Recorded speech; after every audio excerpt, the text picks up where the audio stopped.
Welcome to the e-commerce growth show, brought to you by Segmentify. Hello everyone and welcome to the second episode of Women in E-commerce show, powered by Segmentify. I'm Lavinia and I'm here with Annabella to actually explore a little bit of background and the story of Lucy Roberts-Mitchell, Managing Director of Brave the Skies and founder of Reverie the Boutique. So we have both an agency professional and a merchant on the screens with us today. So very exciting. Welcome, Lucy, to the show. Hello, thank you so much for having me. I'm so excited to be here. Yeah, likewise. So yeah, just to break the ice, as I mentioned, you actually wear different hats in different companies. I was just curious to know how you actually entered the e-commerce business at first. You've been in the industry for a very long time now. So how did you enter that field and how did you actually decide to start your own shop online? That's such a good question. Definitely hit the ground running with that one. I guess I've been working in e-commerce probably since I was about 18 years old, and I'm now 32, so it's been a while. To be honest, I fell into e-commerce completely accidentally. At the time that I started in e-com, it was really just taking off here in the UK. So the business I was working for at the time, they were just exploring their first website. And I happened to be working on the shop floor at the time. I was doing more of a merchandising position. And I just loved being surrounded by the clothes. I loved the customers. I loved the whole brand experience of being in a store and being in that luxury environment. And I was really intrigued by what the website was going to be, because I think at that point we mainly had ASOS in one of its early iterations. So I was tasked with what I thought was super exciting, which was writing all the product descriptions, which, as we know, actually isn't that fun when there's about 600 of them to do. But I was super excited by the opportunity, and it just kind of went from there. I ended up moving into another role after university, where I studied fashion communication in Newcastle at Northumbria. Ended up in more of a studio position, online visual merchandising, and just became so exposed to e-commerce trading. How customers were interacting with the clothes online was really interesting to me, because I'd always been in such a retail focused background. So I really got into this idea of sort of, I suppose, psychology in a way of how customers interacted with the website, how their purchases were differently informed from how they are in a store environment. And it just grew from there. Wonderful. Yeah. And I'm sure you've seen a lot, because even if you're super young, you still have been in the field for so long. So absolutely, it's changed so much. Yeah, out of curiosity, is there anything you miss from the sort of old school e-commerce you started with? I do. I know this is going to sound awful. I'm going to be poached by all of my agency friends for saying this, but I miss retail. In a way, I still really do miss that retail environment and having that ability to connect with a customer in person, take them through the story of the brand, because nobody can tell it quite like you can when you're so invested in a brand, and you're representing that brand or you're representing that business. Being able to tell a customer that in a store environment, when you've got the products right there with you, you can use all of the senses. I do miss that, but a lot of what we do at Brave the Skies is about interpreting that experience and bringing that online. And so many of our merchants now are pure play. They're just online, just e-com. So that in-store experience has never existed for them. But for the ones who do have bricks and mortar stores, that's one of my favorite parts of discovery, is really understanding how the store staff experience the products with the customers, what that initial feedback is like, and then how we can translate that to a digital product. Wonderful. Yeah, this is a question I kind of was saving for later, but since we tackled that topic, and this is something Annabella knows as well, since she works a lot in the marketing side of things. How do you manage both with Brave the Skies, that, just to give a bit of context to our listeners, takes care of mainly plus stores in the fashion and lifestyle brands, so where storytelling is definitely really important. So what is there any like trick or any rule, suggestion you would share to actually make storytelling relevant in a way that is not just a tool for conversion, but actually is creating a community and a feeling in the actual customers? Of course, no, that's such a good question. We've got a couple of merchants who do this really, really well. So I always love to reference Rixo and Kitchery, both in a similar space in sort of independently owned UK women's wear fashion brand space. Both beautiful collections, fantastic founders behind both brands, and I'm really lucky to have sort of a relationship with both sets of founders as well. So being able to speak to them about their collections, understand their business from the ground up has been one of the biggest highlights of my job. But I suppose when it comes to that storytelling piece and then how we translate that into their projects or into their work, it really boils down to authenticity. And that is such a huge part of both brands. They genuinely have that story behind them that's backing them up. They have so much passion for what they do. And I think the really key part is that because the founders have been involved to such an extent from the grassroots of the businesses, they're so in tune with who their customer is. And I think that as businesses grow, and you sort of look at more corporate businesses, perhaps, they really lose touch of who their customer actually is. But I think specifically for those brands, Rixo and Kitchery, they really have their fingers on the pulse of, okay, our customer is in her late 20s, early 30s, but maybe they've got, persona B who's in her late 40s, early 50s, different levels of disposable income. They interact with the brands in different ways. Some are email marketing, some are social, some are in-store at pop-up events. And they really understand how to reach their customer and how to speak to her. And I think that is so important. And there isn't really a quick trick in order to be able to do that. It's a lot of passion. It's a lot of data which supports that passion. And it really is a complete pleasure to watch when brands really do understand that. So true. Yeah. It's amazing how you speak with so much passion about it. It's like you can really feel it, Something's got to get me up every day. Yeah. Lucy, you're being in a very fragile position of working in two different businesses. How does this, coordinate with your regular life? How do you spend your time in the two businesses? I think it's crucial for our listeners and the guys who are watching us on YouTube to find this out about you. I'm not going to say that I've nailed the balance. Brave Disguises, it's pretty demanding. I wouldn't have it any other way. We're in an incredible period of growth, and I feel so honoured to be able to be in the position that I'm in, working with the team that we have. And I wouldn't change that for the world. Reverie really started as a hobby for me, as a bit of a passion project back in 2020 when we went into lockdown. It's something that I'd said that I was going to do for years and years and years and years and years, and I just never did it. And I was getting really sick of listening to myself say that I was going to do it. So I just thought, let's get on with it. But I suppose when something feels like a hobby, it doesn't feel like work. So there was a lot of work at the beginning, which my husband, my mother, my best friends will tell you that I did not manage very well. There wasn't a lot of sleep, which happened trying to get Reverie up and running. But now that it is up and running, I find that it slots in very nicely around my life. Brave Disguise is my number one focus. We're on, like I mentioned, we're on a big growth trajectory for what we're going to achieve in the next 12 months, which is super exciting. But Reverie really allows me to have that creative outlet, which potentially, Lavinia, you know this, running an agency, you don't always get that creative outlet for your work. A lot of what we do is operational, financial, we're looking at growth, we're looking at organizational structures, whereas with Reverie, I get to look at products and I get to have that retail experience again that I had when I was 18, which I miss. So it's lovely to have a creative outlet to balance the spreadsheet. Exactly. That's the balance, I feel that it's working so well together and complementing each other.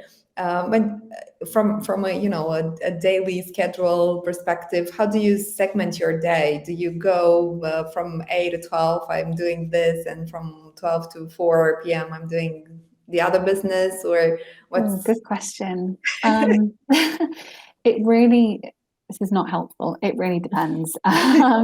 Usually the first thing that I do when my alarm goes off is I check our Brave the Skies Slack channels. I check our emails for anything urgent that's come in.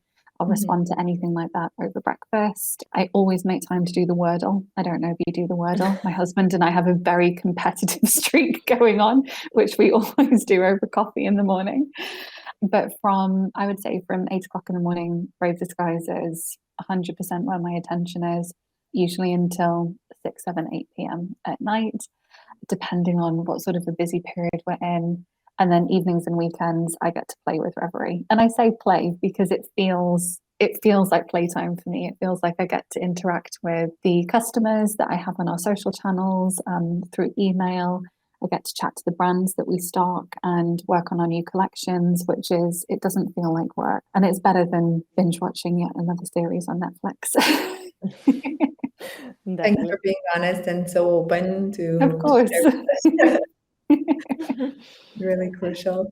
And from a marketing perspective, how do you do you get insights from the agency and you transfer them into your business? Do you get creative ideas from Reverie and you transfer them to the agency clients? How does that work? Definitely. It goes both ways, exactly as you say. So I think having the experience of working with merchants at Brave the Skies and at the previous agency that I was with, it gave me all of the foundational knowledge that I needed to build the website, know which apps and partners I needed to be working with to have that success, straight off the bat. But on the flip side of things, as a Shopify Plus agency, we do sometimes have smaller merchants who approach us and say, you know what, I don't have 50 or 60,000 pounds for a website. I just need some advice.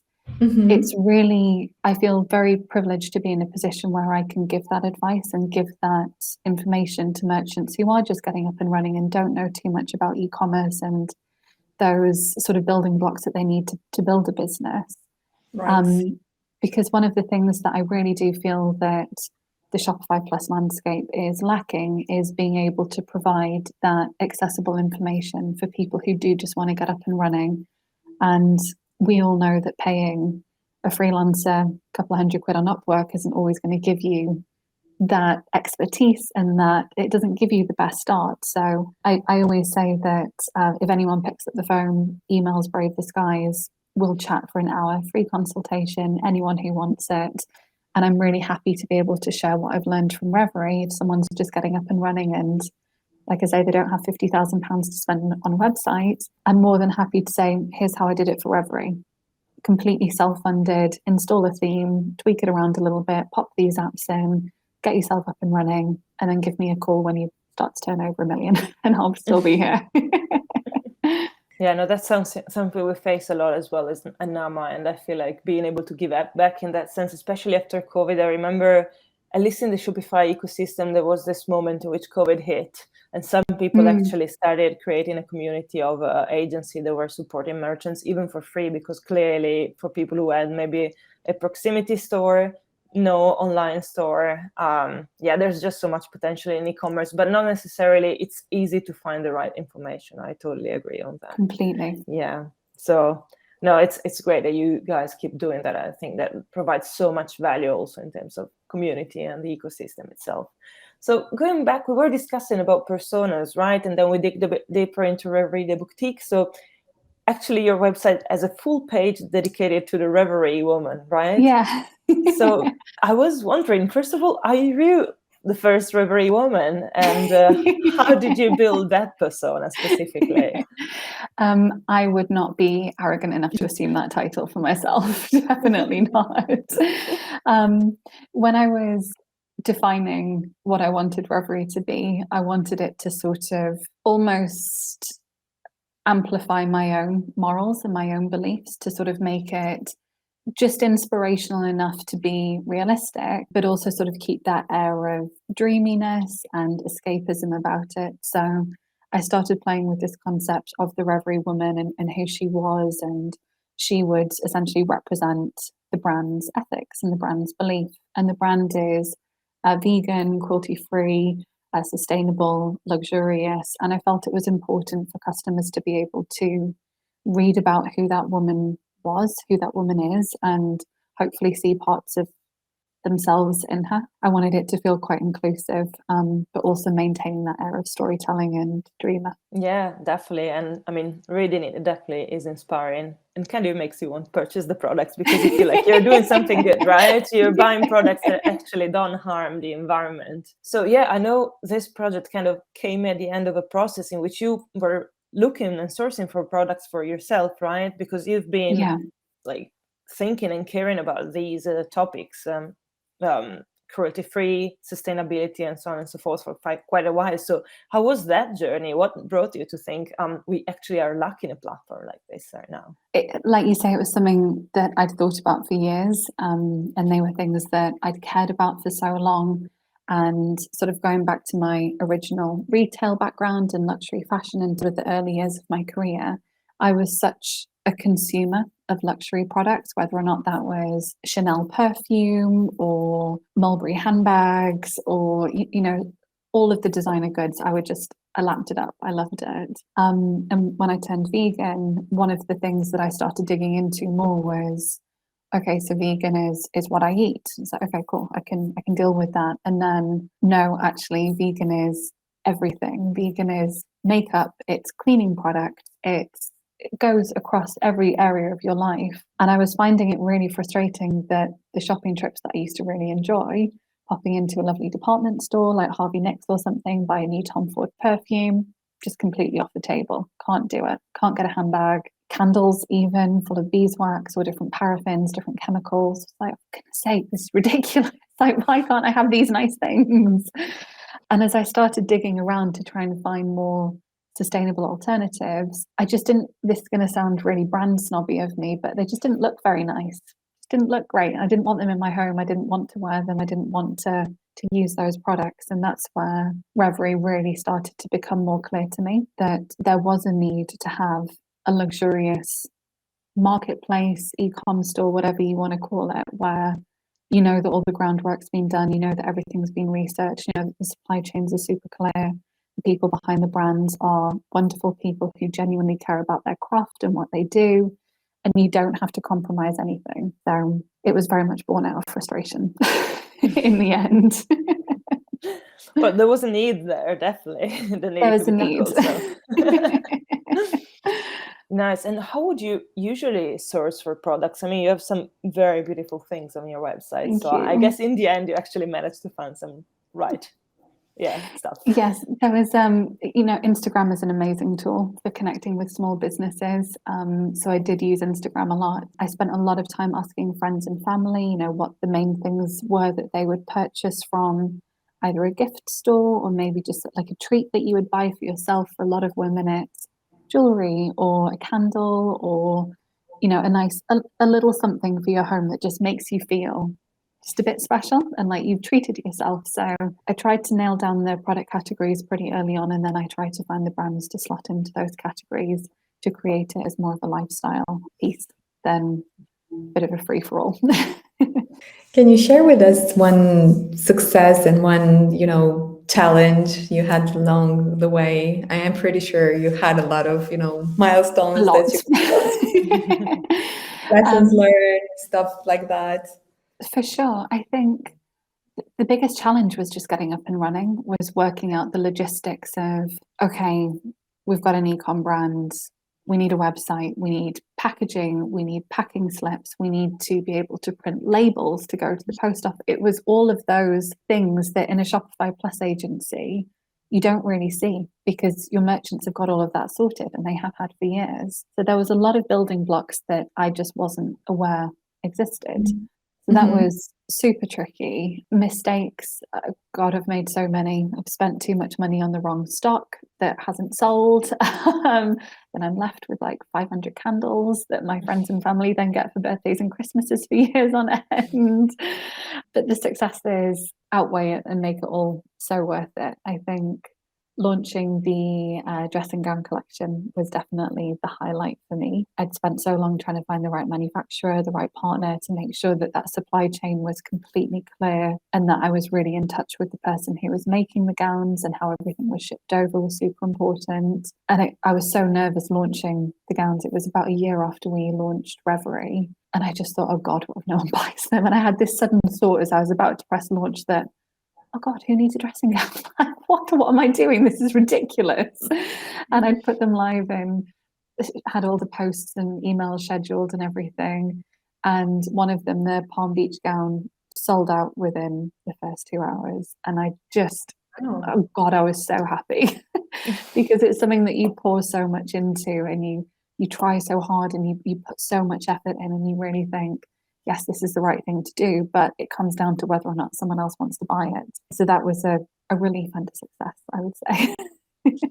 Yeah, I think at the end of the day is about building trust and making sure what you create has a response in a need, or maybe not necessarily a need, but something that people wish for or aspire to.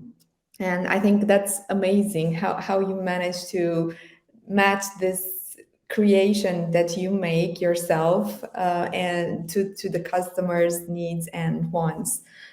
It's fantastic. Can you tell us where you get your inspiration from in your creations, and how you manage this creativity? Because there's a lot of people who are creative, but they don't know how to focus their creativity in a certain direction, and I think it's inspiring to find out. Oh gosh, thank you. Difficult. I think a lot of people keep me in check, mostly my mum and my husband. They really sort of rein me back when I'm thinking, great, yeah, let's do this, let's do that. I'm going to try this next. I'm going to go over here. And it's always them sort of pulling me back saying, okay, who's going to buy it? How's this actually going to work commercially? How are you going to afford to put that into production? How is that going to work? So I think it's probably one of the biggest things that I've learned from Brave the Skies that I can take into Reverie, is balancing that creative ambition with the commercial awareness of what's actually possible.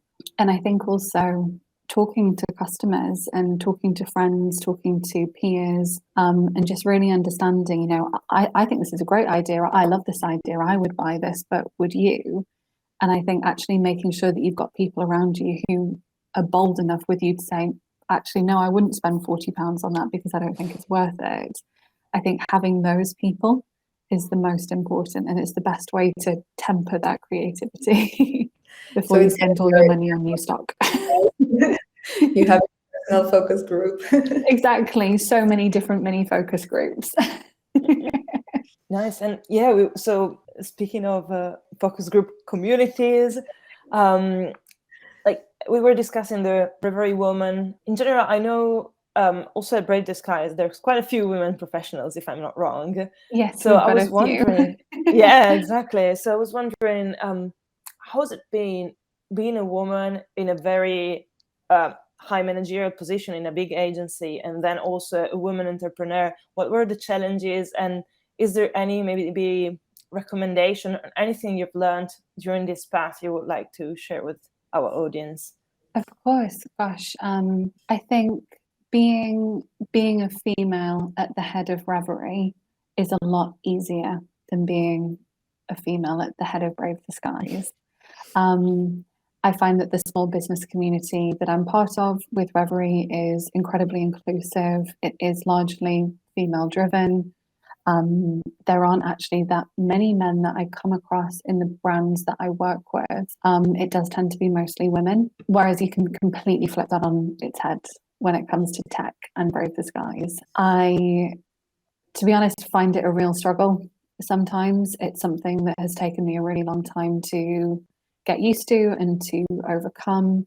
I've been working in agencies now, probably all up for nearly 8 years, and I never thought that I would experience the amount of sexism firsthand that I have. And that was a real shock to me. I really wasn't expecting that from coming from a fashion background where so many people were women. It was a real shock to me to go into such a male-dominated environment where sexism was quite so rampant. I've had men at events who have refused to shake my hand and instead have blown me a kiss. I have had men call me sweet cheeks. I have had men question what my position is. And that is really difficult to swallow when you've been brought up as somebody who just believes that equality should be a given straight off the bat. So it's been a real challenge, to be honest. And I did say that no question was off limits and that I'd be super candid with all of my responses. Absolutely. So I don't know if it's been the same for either of you ladies in your positions within your businesses, but that's something that it's taken me a long time to get to the position where I am now, where I feel quite comfortable calling it out and asking someone if they have a problem, and if they do have a problem, what that problem is. And I think that's a really good suggestion, actually, for, I would say, probably women in tech a lot. Annabella, was wondering, so in a more marketing-sided agency, would you experience the same, or is it more run by a female professional? Yeah, even though marketing is usually run by females, most of our clients are males, even if we are talking about business owners or the top management. Usually women are more in the executive position and they are support for the male running the company. I've had issues during this 10 years since I started my agency. For instance, when I had my first baby, I lost 3 clients because they thought if I would go on maternity leave, their campaigns will not be working as effectively. So they just gave up working with us and they changed agency. So I think that's where I felt the most impact, because if I were a male and if my wife would have had a baby, I wouldn't have been impacted, in any way for this particular case. And usually in the conferences and in the events where I go to deliver speeches, it's 10% female, it's 15% female in the speakers line. So that's why we actually started. It's one of the reasons why we started this show, to encourage more women to step up and to have a voice in the industry, be it digital marketing or platform based as you guys are, or starting their own e-commerces and aiming high, because we don't just want it to be like a business, like a family small business or hobby business. They can have also larger ambitions and be supported by the family and by their spouse, and to really make a career out of that. And I get a lot of comments also on social media. Oh, how can you have it all? You have 2 kids, you have your business, you're a superwoman. I'm not a superwoman. It's just like, I know my priorities and I'm ready to, work for them. And even though there's many stereotypes I have to fight for, I also get a voice after many years, as you, Lucy. I can tell up front, guys, if there's a problem, let's discuss it and get over it. 100%. Being professional, and I think that women, and it's actually one of the topics that I wanted to bring into discussion. Women have a lot to offer in the professional environment. It's not just competition and testosterone all over the place. I think there's also empathy and humanity and compassion and so many soft skills we can bring into discussion to help a business grow in a sustainable way. I think there's also a real need to do business in a more ecological way. I call it ecological, not necessarily concerning the environment, but in a more ecological way in the relationships that we build with our stakeholders, with our partners, with our employees, and also Lavinia was mentioning, having female employees. How does that impact your business? I think there's a lot of value into that. my business is also 70% women, 30% men. I'm trying to have a gender balance. I'm not being sexist at all, but I just find that in some positions and in some aspects, women do come with different skills, I would say, and different approaches to the business. And maybe you can also develop that a little bit. How is it going in your agency and in Reverie? How do you feel the women employees impact the growth of the two businesses? Of course, well, I suppose at Reverie it's just me. So probably a quick answer. When it comes to Brave the Skies, we do have, I can't remember the exact percentage of female employees that we have. It is too low, but within the e-commerce and tech space, representation for women in tech is incredibly low. It's very difficult to attract.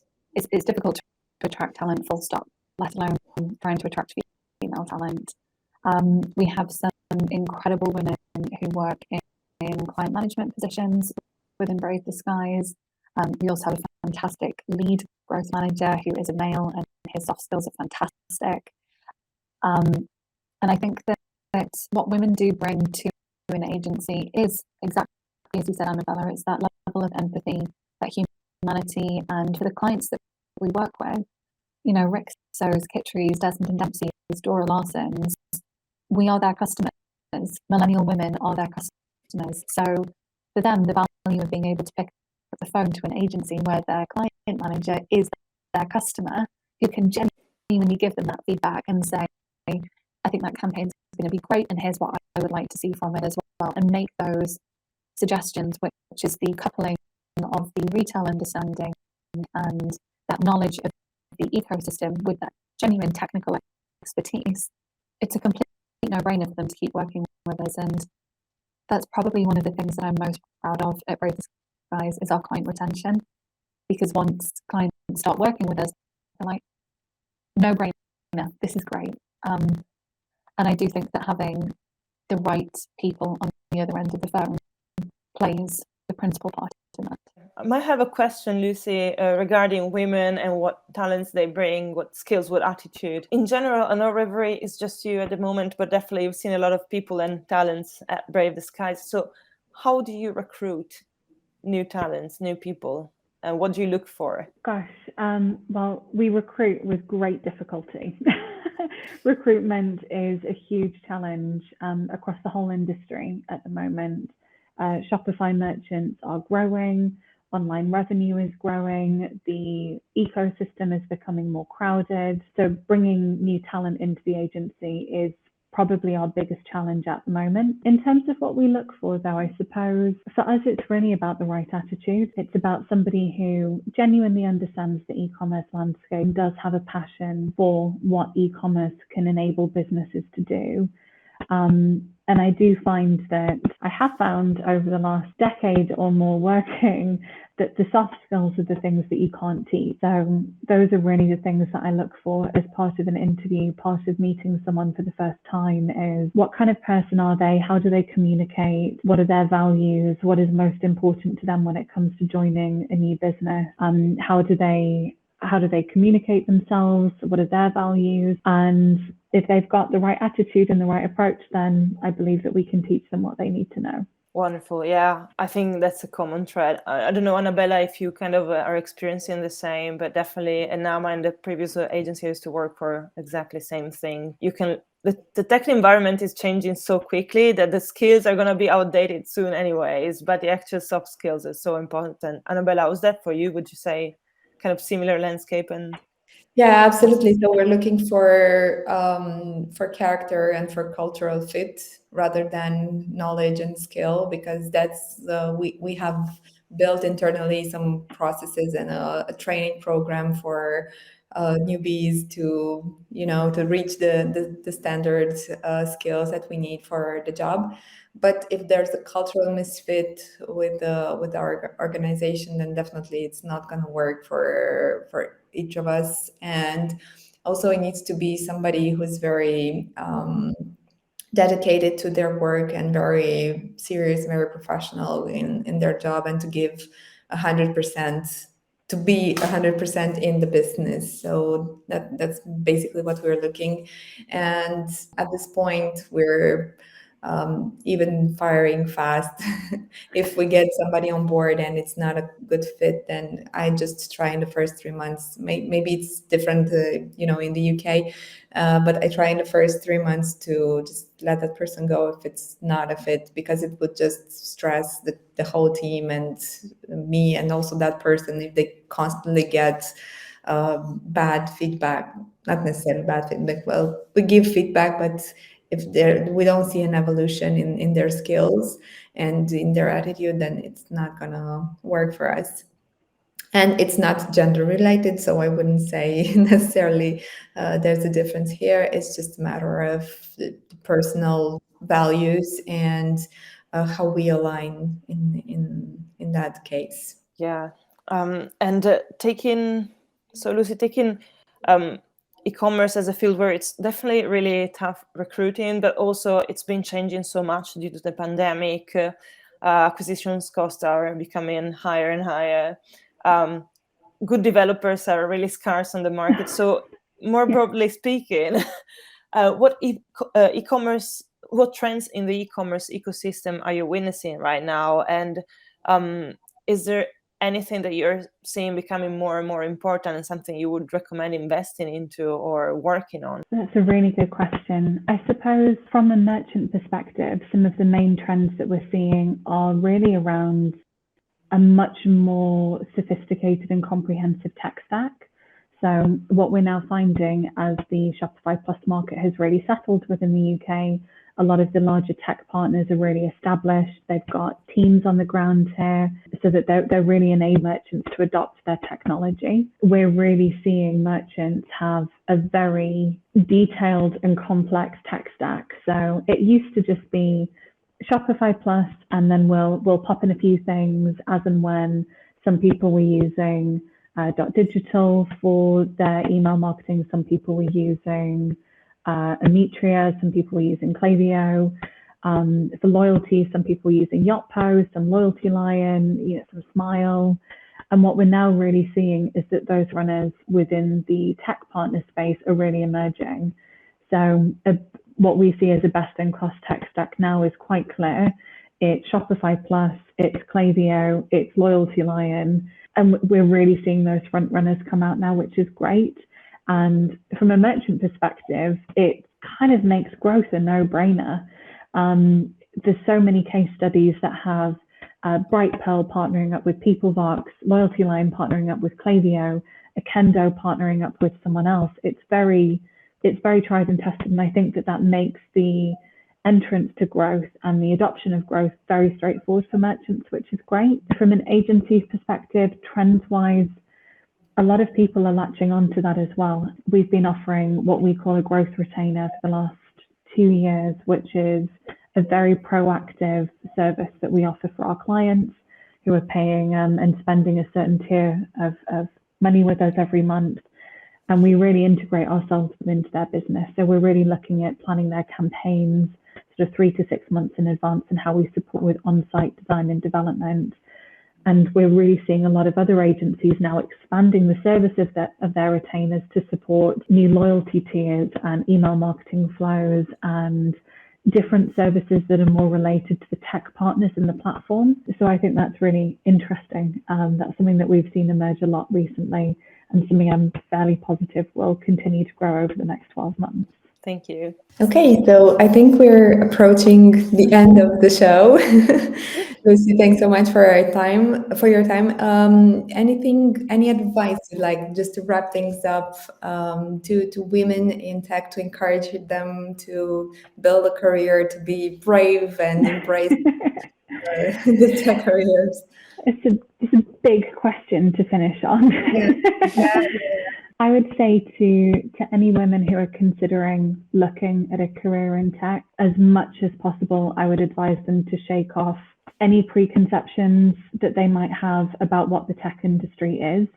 If someone had asked me if I would have a career in tech when I was 17 or 18 years old, I would have laughed and said, absolutely not. I can barely turn a computer on, let alone work in the tech industry. And I think it's important for those women to know that the tech industry actually spans so many different career opportunities for them. It doesn't have to be a software engineer. It could be a leadership role. It could be a project management role. It could be a creative campaign role. And there are so many opportunities for women to succeed in tech as long as they have the right opportunity, the right company, the right mentor. And there's a lot of money to be made as well. And I think that's something that women don't actually talk about enough when it comes to their careers in tech, is you can couple the fact that you have incredible soft skills and you really understand your industry and you have incredible technical expertise, whether, Annabella, that's in marketing or Lavinia in e-commerce.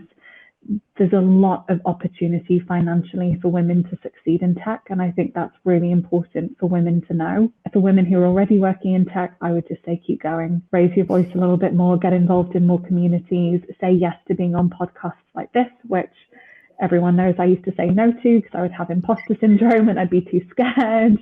But I would just say, keep raising your voice and have conviction in what you know that you can achieve, and reach out to women who inspire you as well, because it's an incredibly inclusive environment and community to be part of. I've always found that if there's a woman working at another agency or at a bigger company, I will reach out to her and say, do you have 30 minutes for a chat?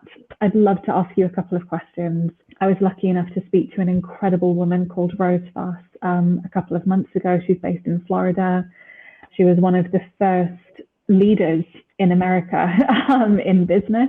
I think she was just incredible. I had 25 minutes on a Zoom call with her and I had never felt more empowered.